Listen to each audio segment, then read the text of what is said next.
Welcome back to another one of 100 horror movies you should watch. This week we're going to be talking about the 1945 Dead of Night.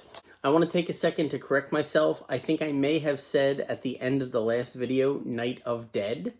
And I've been going back and forth thinking that this was Night of the Dead or Night of Dead, Dead of Night, which I think is directly related to me thinking that the last movie was going to be about zombies, when it kind of was, but not the ones that I was thinking of. Going into this thinking that it may be a zombie movie, I was pleasantly surprised when it was not. Let me tell you about Dead of Night, a 1945 British anthology horror film. This is the first anthology, I believe, that I have touched base on any of the channels, either the Patreon one on Monday, the Essential Movies on Tuesday, or the Horror Movies on Thursday. So it was nice to see that change up in storytelling. One of the things I found out is that this is a rare British horror film from the 1940s because horror films were banned from production while the war was going on. And I am so glad that this managed to sneak in because I really enjoyed this movie. I'm definitely 2 thumbs up, super recommending. Let me tell you why. So the overarching story of this takes place in a farmhouse where our main character, Walter Craig, has been invited to find a way to convert the farmhouse into having 2 extra rooms. When Walter arrives, he is introduced to a group of people that he has been having a reoccurring dream about.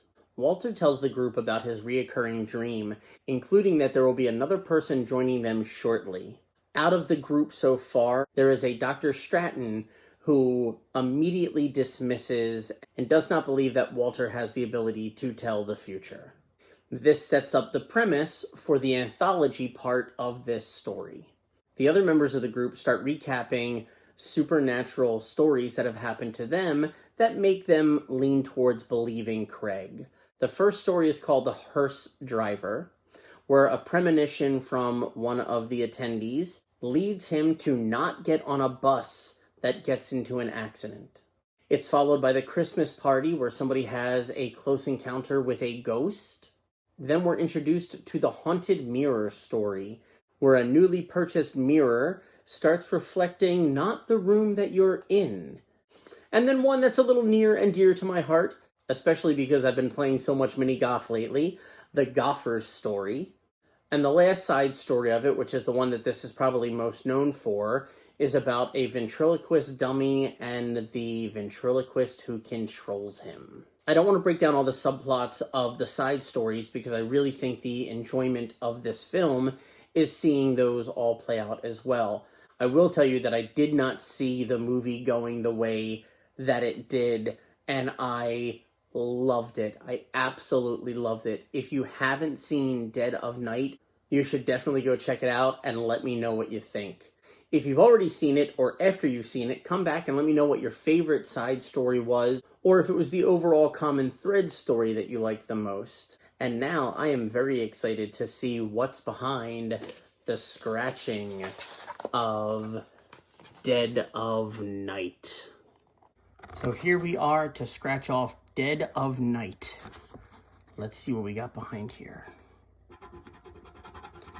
Because there's so many side stories, I really don't know what to guess would be behind here, except for maybe the farmhouse, which I apparently am wrong about. Oh.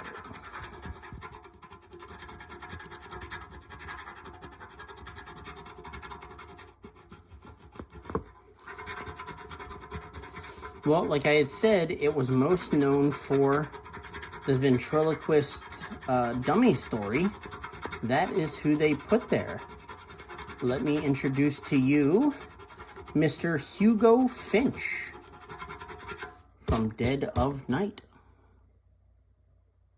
So that is the scratching off of Dead of Night from 1945. Next week we're going to be doing House of Wax, which I've seen a couple of versions of, but I have not seen the original. So I'm curious to check that out and see if the remakes do it any justice. I want to thank you guys very much for taking time out of your day to watch these reviews, hopefully commenting below and hitting those like and subscribe buttons. A very big thank you to my Patreon subscribers whose names are going to pop up in just a second. If you guys want to hop over and check out the Patreon page, I'll add a link down below in the description. Until then, I love you all. You guys are great, and I will catch you next Thursday. Later days.